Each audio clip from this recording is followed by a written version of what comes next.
Welcome into another episode of Home Field Advantage. Hope you're all having a great week or weekend, wherever and however you may be listening or watching us across our great country or our great land. As I always say, my name is Will Highland. It's July 29th, 2024. When you are listening to this, I'm recording on July 28th. The Olympics are underway.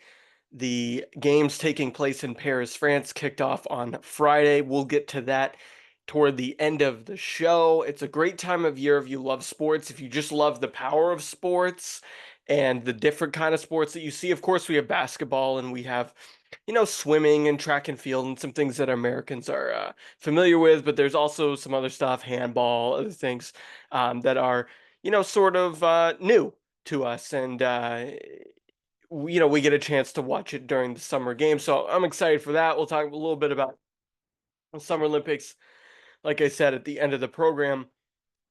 But where I want to begin is actually on the gridiron with the NFL. I'm gonna jump right into it here. There's not a lot going on in the NFL world other than the beginning of training camp. However, what happens at the beginning of training camp is you get some player personnel and contract news usually around this time. And with that said, this time of year we get news on that front, and in particular the quarterback market. There are two quarterbacks in particular who signed monster deals over the weekend. The first being Tua Tagovailoa, signed a $212.4 million contract with $167 million guaranteed over 4 years. That at that point put him in the upper echelon of quarterback uh, salaries and NFL player salaries in general. Now, I'm not a huge believer in Tua Tagovailoa as a long-term NFL quarterback. I think what we've seen and what you always hear about him is if he's healthy is like his third last name, or sorry, his second last name. You always say Tua if he stays healthy. Usually people say that more than they say his real last name because they can't pronounce it. Or and people have a hard time doing that. So more often than not, people treat Tua with that moniker at the end of his name. Tua if he stays healthy. Tua if he stays healthy. Tua if he can stay on the field. Tua if he doesn't get hurt. Um, and I like the player as a guy. I think he's a tremendous teammate, individual. I think he has charisma dating all the way back to his Alabama days coming into halftime in 2018. So all of that stuff super important when you talk about Tua and his value to a team. But 212 million with 167 guaranteed over 4 years is a lot of dough. To gonna again, not a math major here, but that is an average value of $53 million for Tua with 167 guaranteed. That's a whole chunk of change that puts him in the upper echelon of quarterbacks, like I said. And it just shows how far we've gone in the quarterback market. Daniel Jones is making 40 plus million a year. Remember when Derek Carr broke the internet with his contract? That looks like a bargain these days. Remember when Drew Brees signed that 2-year, $50 million extension in New Orleans? 2 years at 50 million for Drew Brees at the end of his career. That was 25 million a year. I mean, Tua doubled that. And I mean, both of those guys were injury prone, respectively, around the time they signed those deals. So, look, I like Tua as a player, as a guy. I think he's dynamic. Although the conversation around him, in addition to his health, usually revolves also around can Tua Tagovailoa. And look, I'm one of those guys that pronounces his name incorrectly, probably right. So I don't mean any offense by that, but I'll just stick with Tua. But in addition to health concerns, usually a lot of people talk about Tua and they say, well, is he really good because Tyreek Hill and Jalen Waddle are on that team, or is he really good because and they have a great offensive line, or is he really good because he's a great player? A little bit of the chicken and the egg conversation. I think Tua is a fine player. I think he's a serviceable NFL quarterback. I think he's a middle to above average NFL quarterback. I don't think he's a top 10 in the league. I think he's probably more around 12 or 13. With that said, we'll dive into my quarterback rankings next week. But just off the top of my head, I'm thinking 12 or 13. So, not a huge believer in Tua as a long-term guy that you pay this money for. But again, that's what the market asks. And the market's also asking that of Jordan Love, somebody I have not shied away from not being a fan of. I think he's sort of an average quarterback. He was a good player last year. He signed a 4-year, $220 million deal, which is about 55 on average. Another huge deal. It included a record-setting $75 million signing bonus, according to Ian Rappaport. It's a massive deal. And that's, again, what the market is dictating for quarterbacks. It's what the Patriots are going to have to pay Drake May if he's any good in 3 years or 4 years. It's what they were going to have to pay Mac Jones if they kept him, something in that ballpark, to be quite honest.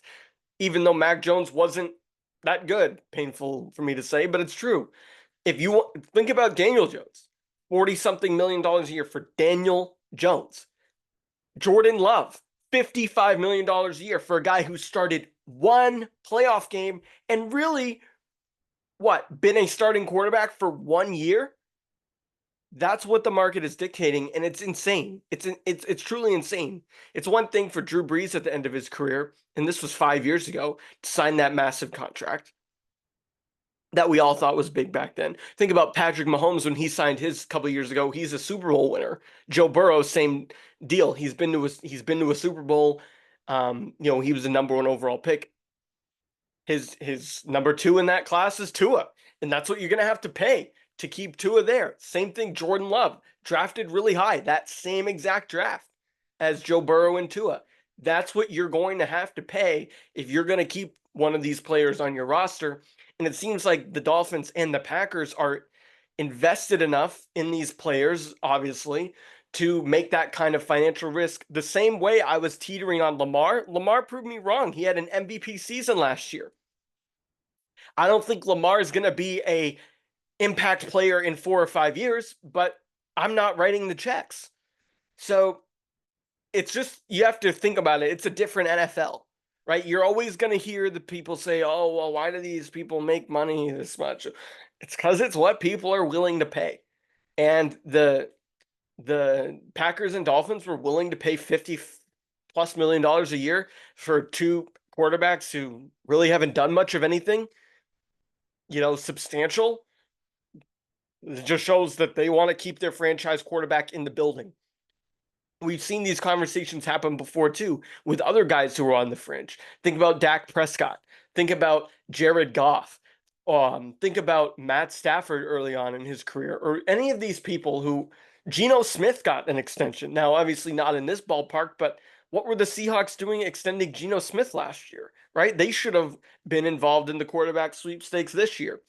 And we just see not just the dollars that are being paid out for these quarterbacks, but also the draft capital that's being used. Think about what we were talking about in March and April.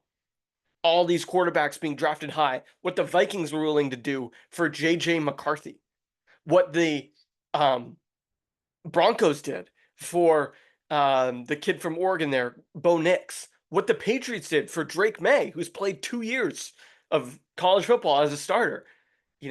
They were willing to draft him at 3rd overall, and they weren't listening to any offers, really, on May. So whether it's draft capital or actual capital, NFL teams are willing to pay up for the chance at a quarterback that is going to be an impact player. They're all looking for the next Burrow or the next Mahomes or the next Manning or Brady. They're looking for that, and they're willing to even overpay for a particular player if that player is even in the stratosphere of the conversation of possibly becoming somebody who can win a Super Bowl. If you ask me who's more likely to win a Super Bowl, I think this is something that you're going to hear on talk shows probably throughout this week. Just I'm recording it on Sunday afternoon, way ahead of First Take or Undisputed or Dan Patrick or anyone else. So before you hear this elsewhere, let me tell you, I think neither one of them will ever win an NFL Super Bowl. Neither one. I don't think Jordan Love ever wins a Super Bowl. I don't think Tua ever wins a Super Bowl. It's just I just don't see it with either one of those guys. I mean, Jordan Love, solid player. I think he's incredibly overrated. And maybe someday I'll be wrong about him. And Tua, we know. We've seen it. As I said, it's always Tua if he stays healthy. Tua if he can stay on the field. With Jordan Love, it's Jordan Love is going to be this. Jordan Love could be that. Well, we saw him for 1 year. He's solid. And he's a favorite to win the MVP award. So I could be wrong. Everyone else could be right and I could be wrong. Maybe that will be true. But I just don't see it with either one of these guys. But if I had to pick somebody, it's probably Love because he plays in a weaker conference and might have more cracks to get to the Super Bowl. But I just don't see it. And maybe I'll be wrong. All right, speaking of contract extensions, the Red Sox extended Alex Cora this week to a 3-year, $7 million contract. It's 7 million. 7 million is going to be the average per year that he's going to make. So I have a couple thoughts on Alex Cora. I think Alex Cora is a solid manager. Obviously, led the team to its most successful season in the history of the franchise. In 2018, they were 108 and 108 and 54, I think, that season, and then they were 11 and 3 in the postseason. It was an incredible season, but a lot has happened since then, including his year of absence in 2020 when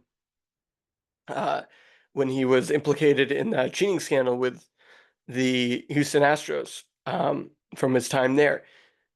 You saw a team in 2021 under Cora that overachieved, made the ALCS despite a sort of weak roster. But still, that roster included guys like J.D. Martinez, Xander Bogaerts, Rafael Devers, included pitchers, like Chris Sale, who came back in that season. So still some high-end talent. 2022 and 23, we saw a meddling Red Sox team that wasn't very good. But they, again, didn't have any talent. They still slightly overachieved. And this year, we've seen a team that was not supposed to be very good contend for a wild card and possibly the division. So Alex Cora has sort of gone through the gauntlet in Boston. He's had bad rosters. He's had great rosters. He's been lauded and he's been scapegoated. He's been praised and he's been sneered at because of his role in the cheating scandal. I think he was involved in the cheating scandal. I think he knew about it and I think he promoted it. I don't think the Red Sox should have given him a second chance. But they did. And to his credit, he's owned that. He's owned his mistakes. And they've been a decent ball club this year, if not a good ball club this year under his leadership. And it's because of his management of getting the best out of guys like Jarren Duran and, Tristan Casas last year when he had a great season. And then some of these pitchers that he's been able to lead along, plus his staff, Andrew Bailey, others have really improved this team. So I think he is deserving of the extension. Now, what it signals to me is a willingness of Craig Breslow to do what's warranted, even if he doesn't want to do it. I think he knows that Cora's performance warrants an extension, and he rewarded him with one. I think if you ask Craig Breslow to sit on a polygraph, he probably would have told you that he wanted to hire his own guy, right? Every GM wants to have their own guy. They actually confirmed that Cora was going to be the manager in 2024 before the Sox even hired Craig Breslow to be the GM or president of baseball operations or whatever. So they had a willingness to basically force Breslow to have Cora be the manager and appoint him as manager in a contract year, whether he liked it or not. And now Cora knows that this performance this year has warranted an extension, and he's rewarding him with one, even if Breslow might prefer, and I'm not in his brain, but he might prefer to go into the offseason and sort of implement his plan at manager with somebody that he wants, somebody that he's familiar with. Because usually a GM doesn't come in with somebody else's manager and that relationship doesn't work well. It might be a benefit that Cora and Breslow were teammates in 2007. It might work well that, Cora won a championship here and has shown he can win here. So why would they take a risk with somebody else who's an unknown? Cora is a very much a known commodity, but Cora would have also been a hot commodity if he entered the free agent market, so to speak, in the fall. There's a chance that the Bronx Bombers would have moved on from Aaron Boone and threw a line to Alex Cora. There's a chance that the Philadelphia Phillies, if they underachieve in the fall, would have thrown a line to Alex Cora. Or maybe a team like San Diego or San Francisco or somebody else who's sort of underachieved despite a high payroll and a talented roster might have thrown a line to Alex Cora. But that didn't happen. Alex Cora's got a 3-year deal here in Boston. And I think what it signals more importantly than anything is the Red Sox willingness to commit to a 3-year championship window. I think they have a young core that they're willing. And for the first time in 4 or 5 years, I think the Red Sox have a proven philosophy. I'm not going to take the cheese just yet. I know what that leads if I get too excited, but it seems the way the wind is blowing that the Red Sox are committed to a 3-year window, a 3-year window where they've got Tristan Casas on a friendly contract, a 3-year window where they have guys like Brian Bayo and Ceddanne Rafaela who are going to be cornerstones of the team, making not a lot of money. And in fact, Rafaela is going to be here for 7 years. You also have a young team with those 3 young prospects that everyone's looking at. This could be a 3-year window, much like we saw begin in 2016 when they had all those prospects and they committed to a core and then traded the rest for guys like Sale and Kimbrel. That happened during that 3-year window. The Sox might enter a period like that where they have a new GM, a manager they like, and a window to win that includes young prospects. That would be something, if I'm a Red Sox fan, that I'm excited about, because I don't want 2024 to be a one-off. I don't want them to take a step back this year. I want them, even if they don't make the playoffs and they get eliminated on September 30th or something, and they're just knocking on the door, I want them to have that young nucleus who have just played a season full of meaningful games to get built around with veterans, much like you saw in 2016 and 17. You saw guys like Chris Young come in. You saw, them go get Ian Kinsler at the deadline in 2018, Steve Pearce in 2018, 2017. You had the Sale's first year here, David Price in 2015. They had this young core, but they were bringing in veterans all the time. That's what I want them to do. And in fact, it's a solid transition here to what they should do in a few days. I think they should buy. It seems like Breslow wants to buy. They've already bought by upgrading at catcher.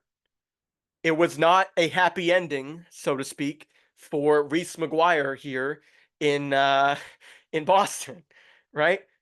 He never mind. I'm not gonna make another joke there. He just didn't work out this season. He had a decent season last year. He started out pretty well with the Sox. He didn't finish well, and they upgraded. They've got Connor Wong, who is hitting 300 with like 10 home runs or something. But they're gonna bring in Danny Jansen from the Blue Jays, and they're usually a trade partner with the Blue Jays this time of year. They bring in Danny Jansen, who I think will be a solid complement at catcher.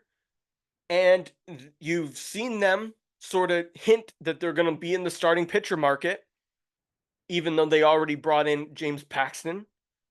And look, Paxton didn't have great numbers this year despite a good win-loss record. But I think Paxton, the more big league arms you have on your roster, the better. They definitely need bullpen help for sure. After last night's game where they blew a few leads and it looked like the bullpen was always in high leverage situations. Now, who these guys are, I'm not going to pretend to be an expert on every, major league team, all 29 other clubs, and who they're willing to part with. But I think the needs are clear. I think the Red Sox need a late inning reliever. Now, I know Liam Hendricks is supposed to be coming back. Jansen hasn't had a great week. They didn't have the Red Sox themselves haven't looked amazing since the All-Star break. They've got Sunday Night Baseball tonight. Those of you listening during the week know how that ended. But I think if you're the Sox, you have to be keen on getting a right-handed bat, and you have to be keen on getting another arm, preferably a bullpen arm. What I would like is them to get a right-handed reliever and a right-handed hitter. They could also use a lefty specialist to the extent that those are even coveted these days.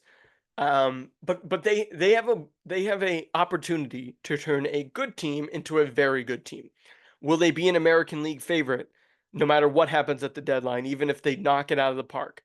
No, I do not think they'll be an American League favorite. Could they be a team that pushes the Orioles and Yankees for the division? Best case scenario, yes. Worst case scenario, they continue to fall. My fear all along with the Red Sox was that they were going to suck after the All-Star break, in between the All-Star break and the trading deadline like they typically have, and that was going to result in them not being buyers. They've managed to tread water. Not a great series against Colorado, not a great series against LA, but they have an opportunity here to right the ship and have a really good month of August. Past couple of years, the Red Sox haven't looked that great in August. If they're able to do that this year, they'll find themselves in that position I was talking about, willing to compete with the Orioles and Yankees for the division. Being right there with the Twins or the Guardians or the Royals for the wild card. They'll have all of that right there at their fingertips. And I think if you're the Sox, this is the position you need to be in. Even if you make the playoffs and you lose in the one-game playoff, it's a win for the franchise this year. Trust me. Gone are the years where we can say World Series or bust. Those years haven't existed for the Red Sox in like 5 or 6 seasons. They need to make the playoffs and establish a winning culture. Even if they lose in a one-game playoff or a division series or whatever the hell it is these days, they need to get there to the wild card. They have to do it. No excuses. They're too good. They're too good. They've gotten too much out of their starting pitcher. And in their lineup has treaded water enough. Despite the injuries to guys like Casas, they've been good enough. They have to compete. And if I'm a Red Sox fan, that's what I want. I don't need them to go get the best player. I just need them to get somebody who is going to improve the club. Kyle Schwarber in 2021, they always point to guys like that. He wasn't the best player available at that deadline. The best player available back then was Anthony Rizzo. And the Yankees ended up getting him. This season, they have an opportunity to really push for the division and to make a wild card spot. And that's what they need to do. All right. Speaking of competing and giving it your all, despite the obstacles, the Olympics are upon us, and they are one of the best examples of that in all of sports. I'll be selfish here. I'm happy that the Olympics are back in a reasonable time zone. I mean, I think it was 3 straight Olympics that were on like live, like 14 hours ahead of time. It was insane. I think you had Korea, and then you had China, and you had Tokyo. It was like I couldn't handle that. It was just, it felt like it was happening in a far off world, which, because it was. But now we've got Paris. Seems to be about 5, 6 hours, 7 hours ahead. That's fine. because there's not enough time for spoiler alerts. And the coverage thus far has been great. I'll be honest, I wasn't a huge fan of the opening ceremony. Thought it was a little bit drawn out. I get it. It was France's big moment. I did like the boats. I like all that stuff. I like seeing all the countries and whatnot. Um, the artistry was a little bit bland for me. A little bit out there at times, despite being bland, if that makes any sense. Just wasn't really that enticing. But I'm not here to bitch about the opening ceremonies. It was a great moment for sports that we're back together with fans and stuff, and we're not muzzling the athletes every chance they're not on the competition field. That I appreciate. We're letting them be themselves. So I'm glad about that. Katie Ledecky brought home a bronze medal in the women's 400 free last night. That was fun to see. Despite her not winning gold, you got to see a new star emerge, Summer McIntosh from Canada. I think she's going to end up being a star. And those of you who know me, I'll root for the Canadians too. So that was good. We had surfing underway. I think Colin Jost being there is a little bit of a, a farce, but it is what it is. I like that that's underway and it's getting some light. We have the men's gymnastics took place last night, the qualifiers. Tough go of it for one of the individuals on Team USA, but the rest of the team looked solid, looked like they were really going to compete for medals. Tonight we have the women's qualifying with Simone Biles, of course, making her return to the Olympics in after her disappointing situation in 2021. So good for her to be back, and I think she's really the face of the United States Olympic delegation, which is awesome. It's great to have her there. We have men's basketball with a big win today. LeBron, of course, getting I think a double double at his age. So despite what I've said about LeBron in the past, if you're wearing red, white, and blue, I don't care what I've said about you in the past. You're on my team. You're an American. I'm rooting for you. It's going to be now, just clip that for when Austin Matthews is playing for Team USA in February. Um, and same with Matthew Kachuk. But all kidding aside, I think it'll be fun. It will be a fun couple weeks. It really is. Like, I think the Olympics serve a purpose in entertainment as well as sports. We've got people who aren't really always into sports that will key into the Olympics. I think that's good. I think that's good for the country. I think that's good for the world of sports. So I'm excited about that. I'm happy that that's happening again. I think the fact that it's in Paris helps, as a Western nation dealing with another Western nation hosting, it's a little bit easier to, sort of grasp it all. You're not having a snowboard hill in the middle of an industrial park. France has done a good job with the aesthetics of the stuff, especially the women's volleyball venue, or excuse me, the beach volleyball venue for both men and women. Uh, the the uh, the aesthetics there with the Eiffel Tower in the background are incredible. They've done a phenomenal job with that. You've seen some of the stories get told of the gentleman who's a equestrian who has a horse older than one of the girls on the gymnastics team. Like it's just 599 athletes or something like that, or it's an incredible amount of people that we send to the Olympics for our country. In fact, 46 states I saw sent somebody to the Olympics. Only Maine, West Virginia, North Dakota, and Wyoming, I think. Maybe it was Nebraska or something like that. I cannot remember. Are like the only states. Maine, of course, shaking my head. Um, that we need now Cooper Flag when he's on the Olympic team in 4 years uh, for the United States in LA.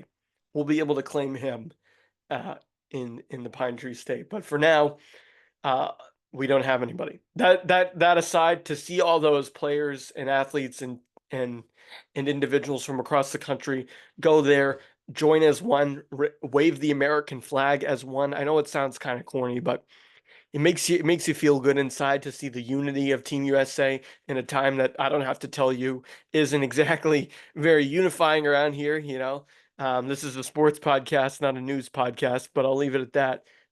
So it's been fun. I'm looking forward to tuning in tonight, seeing the gymnastics qualifying round, seeing some surfing, seeing some swimming, some other stuff going on. And to kind of tie the whole episode together, I think in 2028, if they can figure out a way to get baseball involved, uh, it will be incredible to have actual Major League Baseball players in the Olympics. Gonna be a big lift, but I think it's something Rob Manfred's willing to do. And I think it would really go a long way toward, some building some more national pride there for our national pastime. So good stuff going on in the world of sports. We got the Olympics. We have NFL training camp beginning. We've got the MLB season in full swing. The pennant races are starting to heat up. It's getting exciting. We got Red Sox Yankees on Sunday Night Baseball tonight. Looking forward to watching that. And before we know it, we'll be into the fall, and we'll have all that to look forward to with the football season kicking off. And hockey season dropping the puck and basketball starting. And if you haven't listened to Odd Man Rush from this past week, I encourage you to go do so. Kyle Diesel and I had a great time discussing that, and he dropped some Olympic hits as well toward the end. So make sure to tune into that. He's the fastest man I know, so he knows a hell of a lot more about track and field than I do. All right, that's going to do it for this episode of Home Field Advantage. Hope you enjoyed the program. We'll be back later in the week to discuss some more stuff. We'll do our top 32 quarterbacks. We'll talk more about the Olympics, the MLB trade deadline, and everything else in between. But until then, please like, share, and subscribe wherever you get your podcasts. You can follow us on social at Home Field Pod. But like I said, until then, my name is Will Highland. You've been listening to Home Field Advantage.